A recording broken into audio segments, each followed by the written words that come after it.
What's happening, people? Welcome back to the channel. Welcome back to another pre-match preview, pre-game preview, and match prediction, um, as well as lineup prediction with your boy CJ again from the Gunner's Corner. Sorry, apologies in advance if I sound a bit nasally and congested. I feel like I'm coming down with a little bit of a cold. It's sort of that time of year over in Toronto, Canada. Um, but nonetheless, here to deliver what we're here to deliver, which is the content for you lot. And it is once again going to be a big one, a big game we have coming up in the Premier League tomorrow at the time of recording. It is February 17th. So hope everyone had a nice weekend, a nice Valentine's weekend. And we carry on because tomorrow the Arsenal head to Molineux to take on Wolves. A Wolves side who are bottom of the league in the Premier League, as we know. But that is not to be anything to take lightly, right? This is the Premier League. Excuse me, this is, a competition that throws up all types of results, right? Especially for teams who are in a title race like Arsenal are at the moment.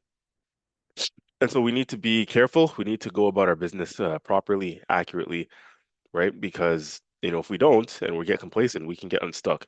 We saw in December, I believe it was, the reverse fixture at the Emirates when Arsenal narrowly beat Wolves 2-1.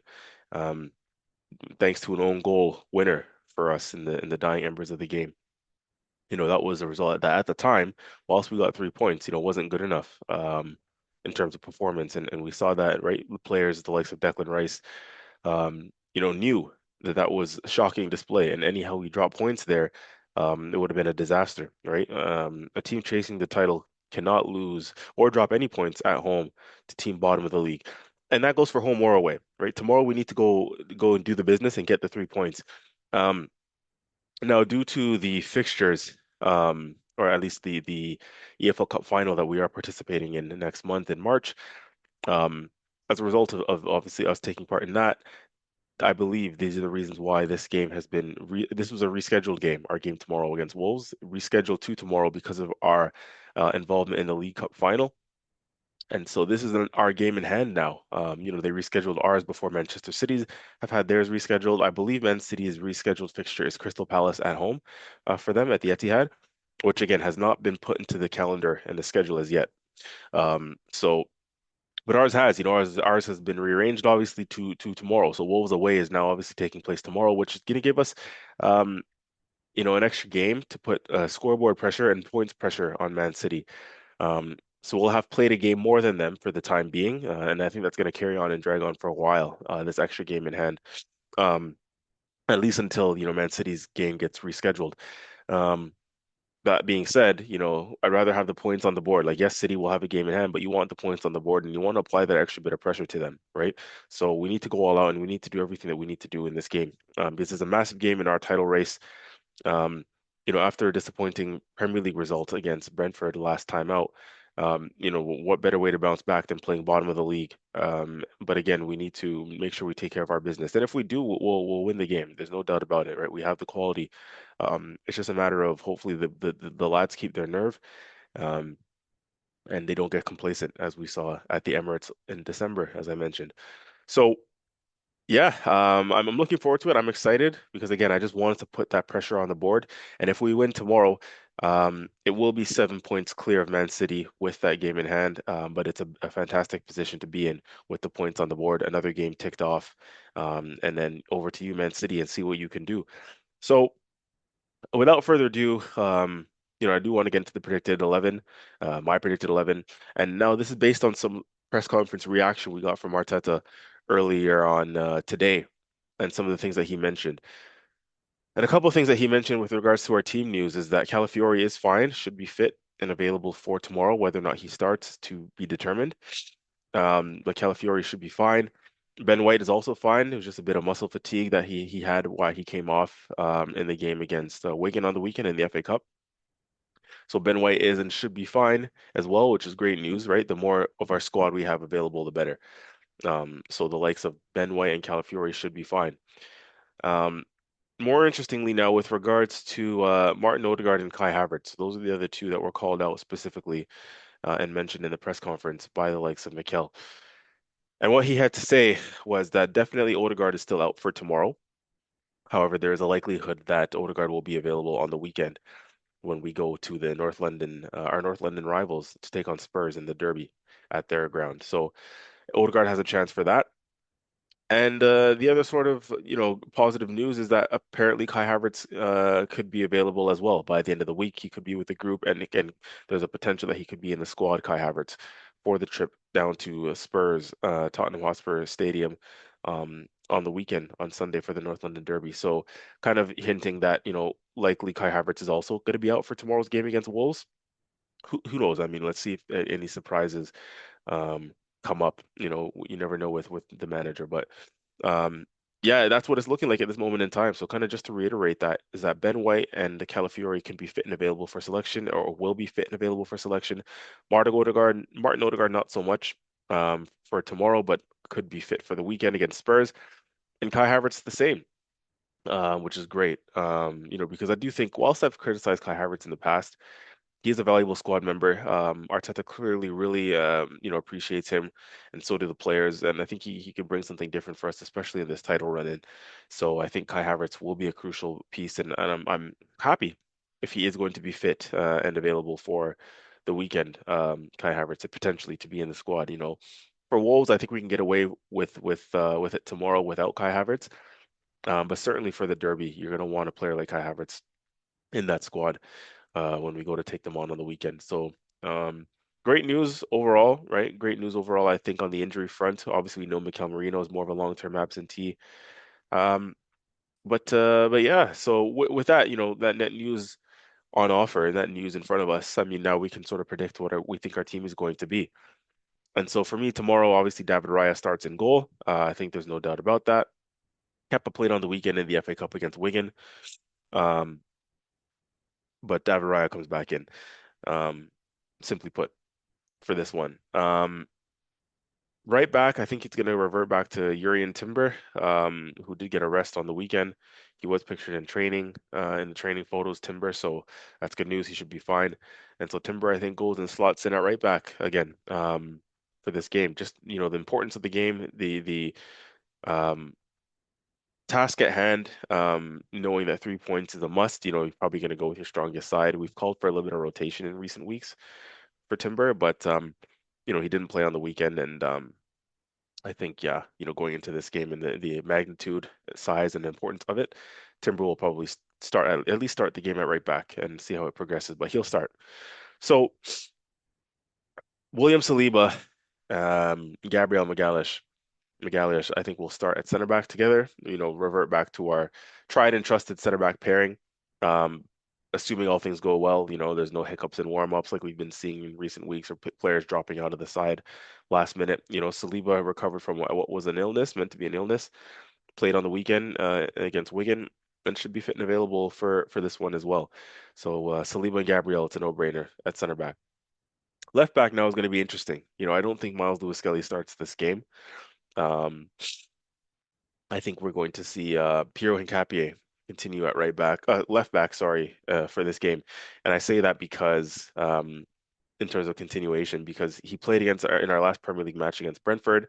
Didn't play on the weekend, but yeah, played against Brentford last time out, last Thursday, in the Premier League. And he got an assist against Brentford.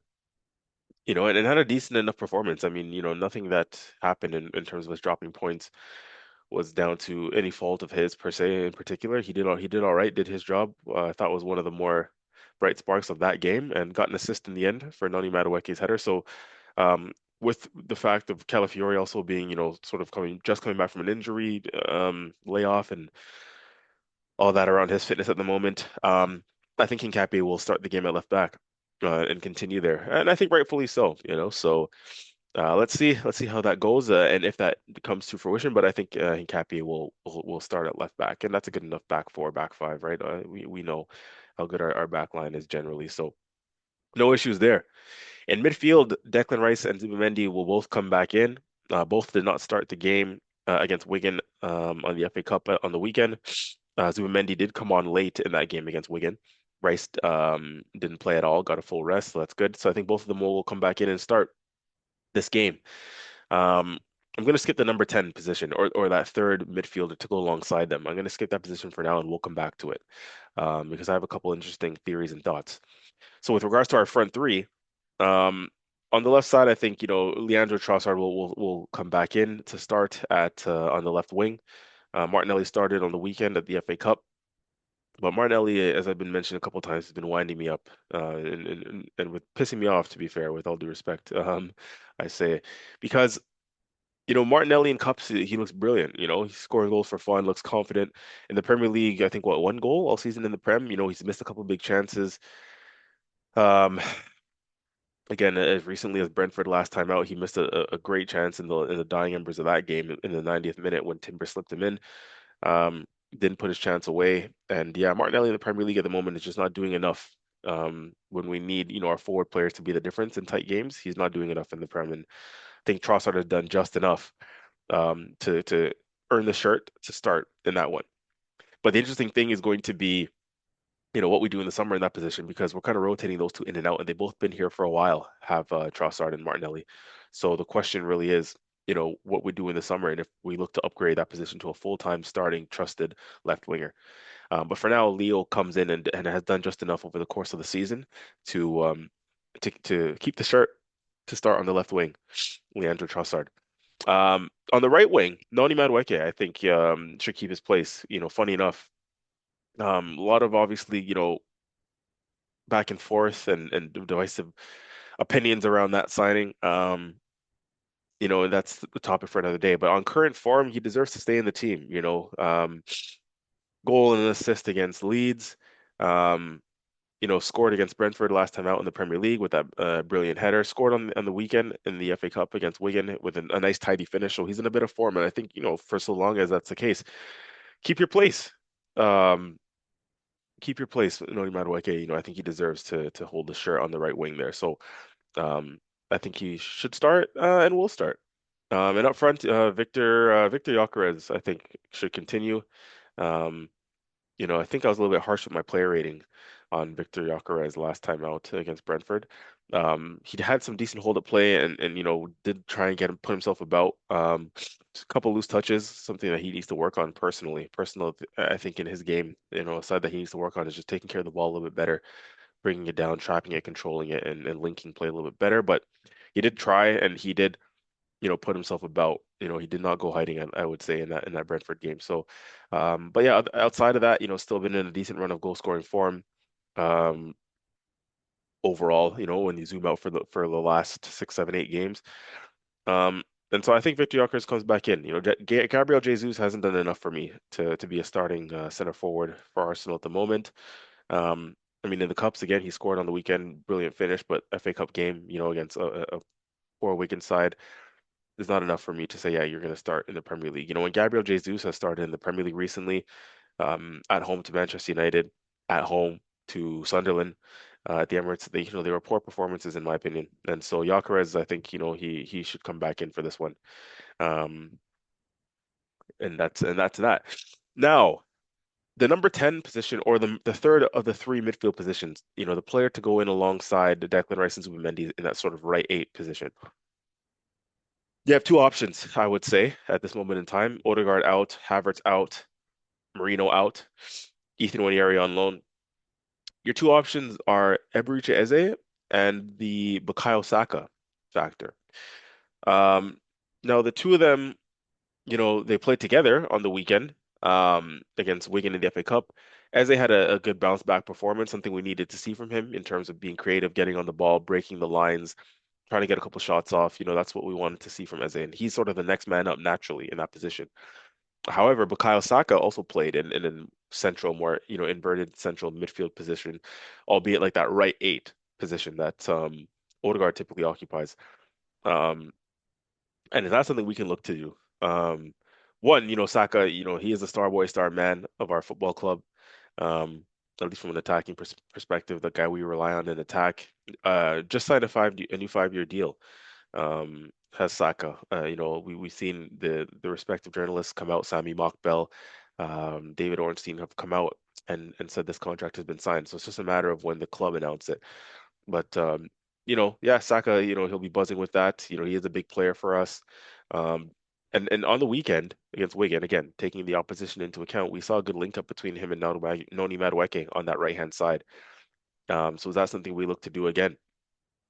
Or do we bring Eze in? Um, and Eze make up that third of the three midfield players. Um, it's going to be tough, man. It's going to be tough to call. I'm curious to know what Arteta's going to do. But for the sake of the predicted 11 and what I think he will do, what I think he'll go with is I think, oh,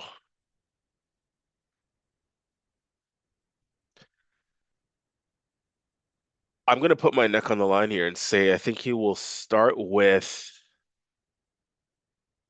hmm, I think he's going to start with Saka in that position, to be honest with you. It's tough, man. I'm bouncing back and forth. And tomorrow morning, if you ask me, I might have a different answer for you. But for the sake of, keeping consistent and getting this out now and making a decision on the spot, Saka, one way or another, you're going to want to keep and get Saka in this team. I think that'll be Arteta's thought process. Saka plays and has always played heavy minutes for us, and wherever he can get on the pitch, I think he will do. And I think he'll be encouraged by the link up between Noni Madueke and Saka.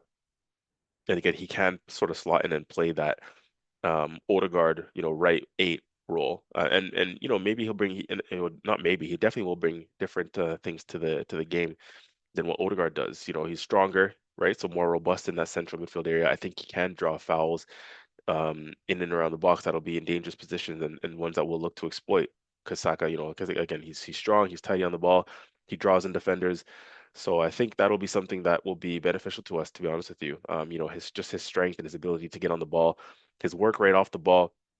Again, he's strong, right? That's something we criticize Odegaard for. He's not strong enough in those central midfield areas at times. Gets bullied, gets bodied off the ball.